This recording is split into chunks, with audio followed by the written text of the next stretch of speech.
well in that recent battle. Brave and reckless as always. Courage is the sign of a true hero, and impulsiveness is the hallmark of those who strive to advance. 3 moon marrows. Does that mean... Well spotted. What do you think? For a replica I built myself, Dottore, are you planting illusions in my mind? I have no interest in fooling your eyes. On the contrary, I hope to show you the true essence of all that you see before you. Is this not a beautiful city?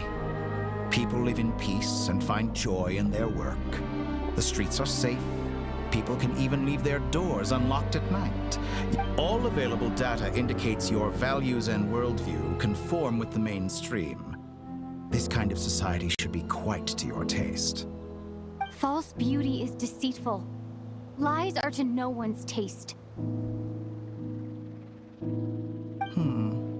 I wonder, is it your moral standards that are too high? Or your expectations of reality? Answer me this. If someone existed in a sweet dream from the moment they were born, a dream in which they never once felt pain... That's pure sophistry. It has nothing to do with your actions. As I suspected. You have yet to understand all of this for what it really is. What do you want from me?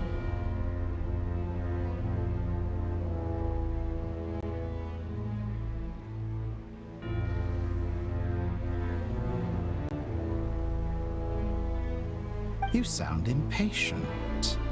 Do you think the... If it's not, then why haven't you killed me yet?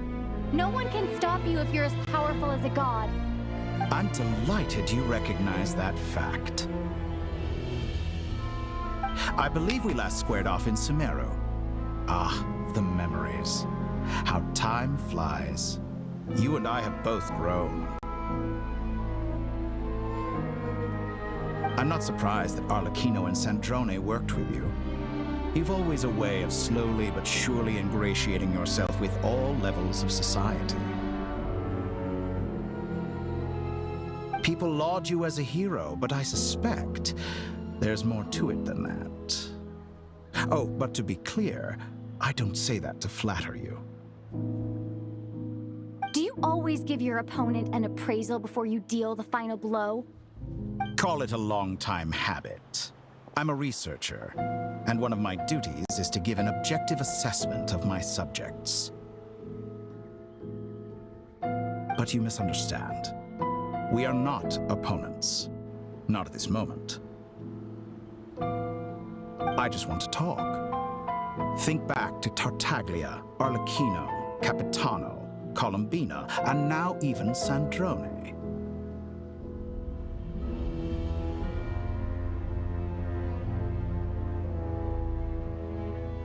You've worked with each of them in the past.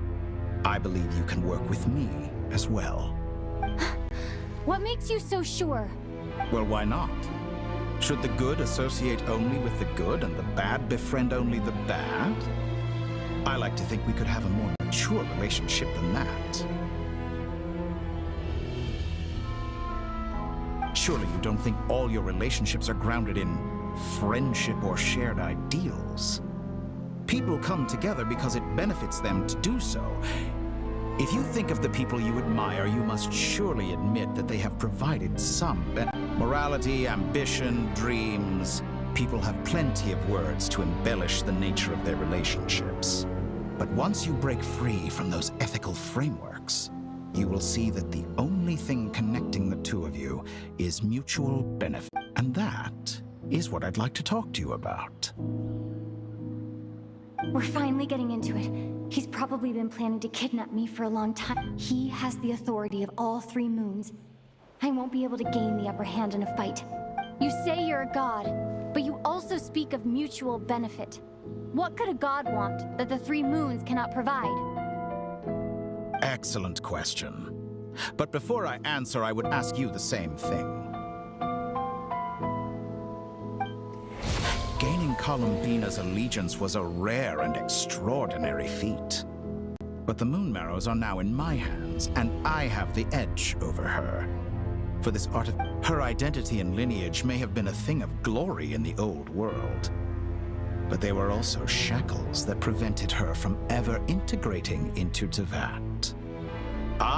So what is it that the Three Moons cannot grant you? What stops you from negotiating with me to get what you want? I don't make deals with lying psychopaths. That's quite an accusation. Are you expecting me to get angry with you? Well, this is... In the past, my less mature self might have been disappointed, perhaps even angry, over a small setback like this. Like when you and Lesser Lord Kusanali joined forces to oppose me, for example. But things are different now. Just as the rich do not quibble with the poor, I no longer find myself perturbed by these trivial affairs. Human relationships end with conflicts of emotions and interests. But relations between humans and gods are different. And ours is even more unique. I have ascended to the highest heights and laid claim to unprecedented horizons.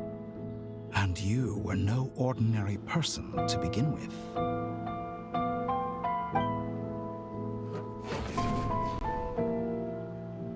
Allow me to show you the world, Descender.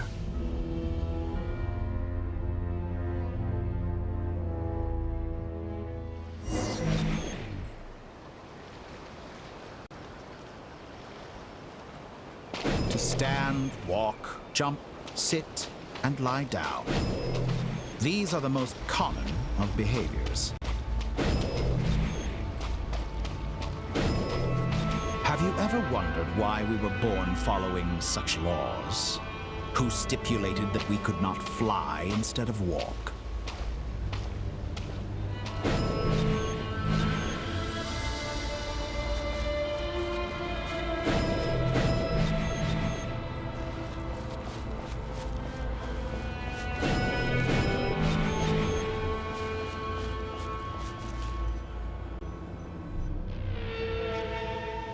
Someone of your talent and experience must surely know of the four great rulers who serve the heavenly principles. They govern life, death, time, and space.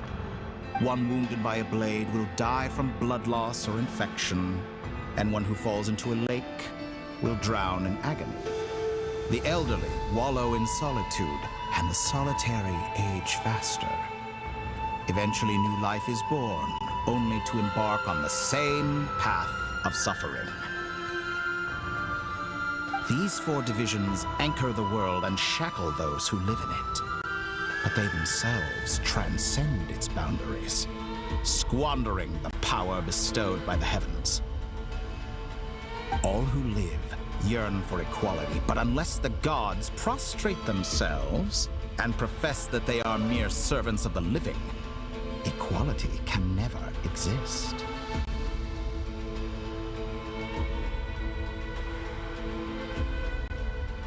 Who makes the rules we must live by? Who has the right to restrict us?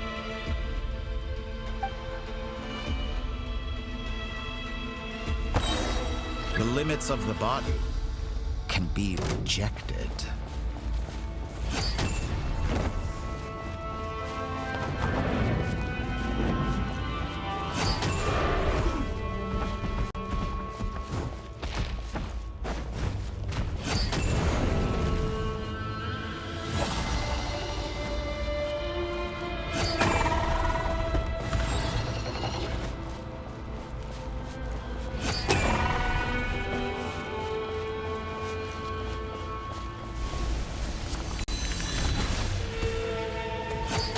How does it feel to be among those with absolute power? You cannot conceive the extent to which your flesh hinders your mind and spirit.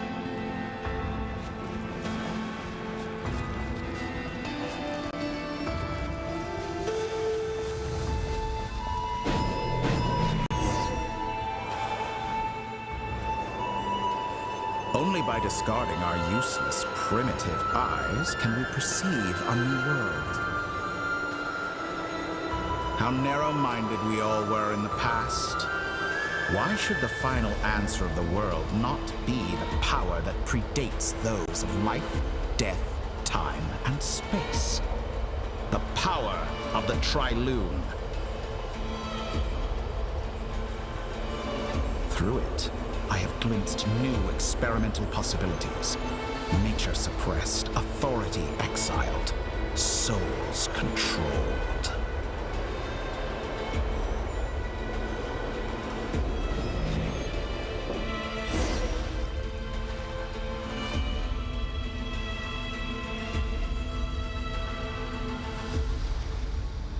You know, I heard recently that a group of critics reviewed countless stories and drew an interesting conclusion. They found that it is more often than not the villains who strive tirelessly to push the boundaries of progress. In fact, long before this, someone voiced a similar idea in an academia editorial. I felt a great affinity with this perspective. Fanatics are trampled down for their transgressions, and those who transcend are rebuked for their audacity. And so, the majority of creatures are too timid to follow my lead.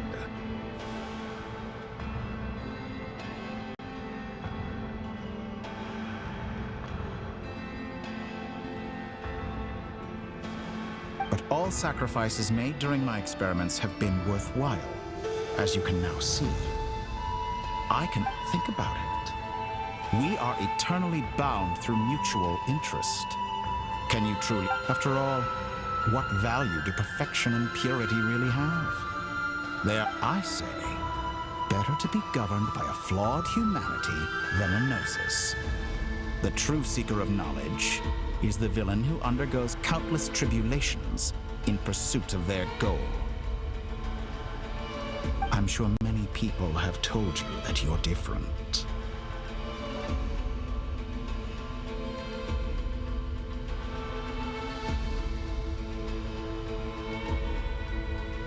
Because I'm a descender? Exactly. Very clever.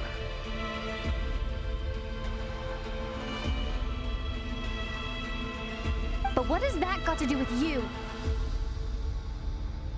I do not conceal my wicked deeds, my selfish desires, or my greed. A true researcher must act as I do if they are to understand and speak of the truth. And yet, a knowledge seeker like myself will inevitably grow tired of studying Tevat beyond a point. You have traveled to all corners of the world and met many people. Along the way, there have been moments when you were misunderstood or even became a wanted criminal. And all the while, you have spent your days doing some of the most mundane jobs in the world. You fight and toil, claim minuscule rewards from my friend Pantalone, then you fight some more, winning some battles and losing others as your search goes on. And this cycle continues, with no end in sight. Surely you must sometimes grow weary of being stuck in this same loop day after day. We're completely different. I embrace everything that life throws at me. I am engaged in every step of my journey. How does that make us different? I too embrace what life brings, researching everything that interests me. Think of all the novel things I've managed to create, like the artificial moon marrow. Don't you see? As unique a specimen as she was, even Colombina is not irreplaceable. Take that back! She's gone because of your actions! I didn't say that to anger you. Though admittedly, I don't see what there is to be angry about. Anything Colombina could do for you, I can do better.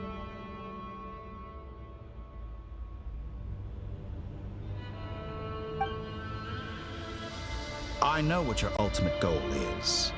You wish to walk the path your brother walked and seek answers from him at the end of that journey, don't you? Someone like you could never understand what it feels like to care about another person the way I care about him.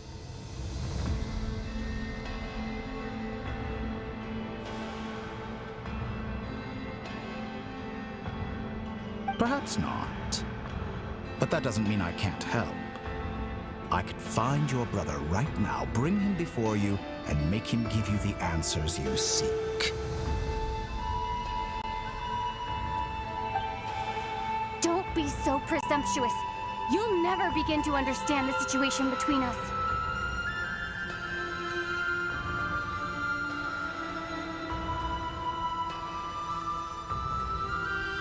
Oh, no. This is no presumption. I'm only offering what I know is possible with the power of the Trilune.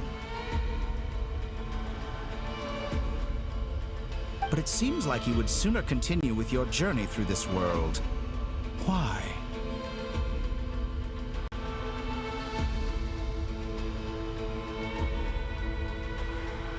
Do you truly desire this journey? Or is it simply a necessary process from which you cannot escape?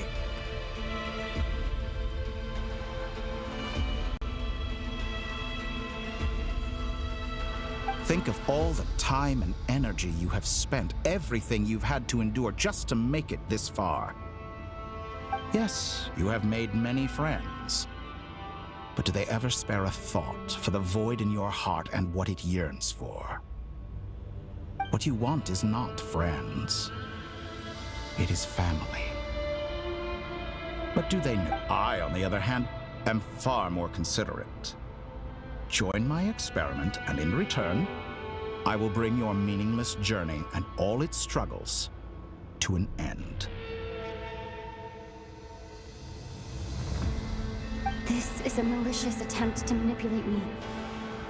But at the same time, he's stating some very human truths.